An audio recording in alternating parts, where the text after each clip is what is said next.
श्रीमद् भगवत गीता एक ऐसा विलक्षण ग्रंथ है जिसका आज तक कोई भी संपूर्ण रूप से अध्ययन नहीं कर पाया और न ही कर पाएगा। गहराई में उतरकर इसका अध्ययन मनन करने पर नित्य नए नए विलक्षण भाव प्रकट होते रहते हैं। गीता में जितना भाव भरा है उतना बुद्धि में नहीं आता, जितना बुद्धि में आता है उतना मन में नहीं आता, जितना मन में आता है उतना कहने में नहीं आता, जितना कहने में आता है उतना लिखने में नहीं आता। गीता असीम है और अनंत है।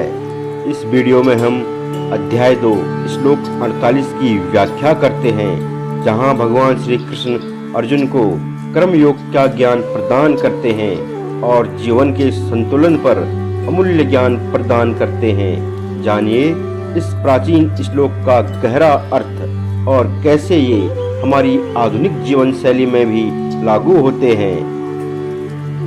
योगस्थ कुरु कर्माणि संगत्या कृत्वा धनंजय सिद्धिया सिद्धियोः समो भूत्वा समतत्त्वं योग उच्यते।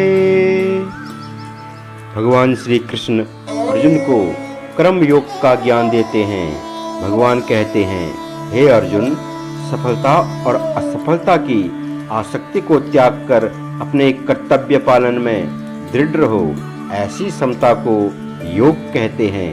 कर्म का पूरा होना अथवा ना होना, सांसारिक दृष्टि से उसका फल अनुकूल होना अथवा प्रतिकूल होना, उस कर्म को करने से आदर निरादर, प्रशंसा निंदा होना, अंतःकरण की शुद्धि का होना अथवा ना होना, आदि आदि जो सिद्धि और असिद्धि है उसमें सम रहना चाहिए।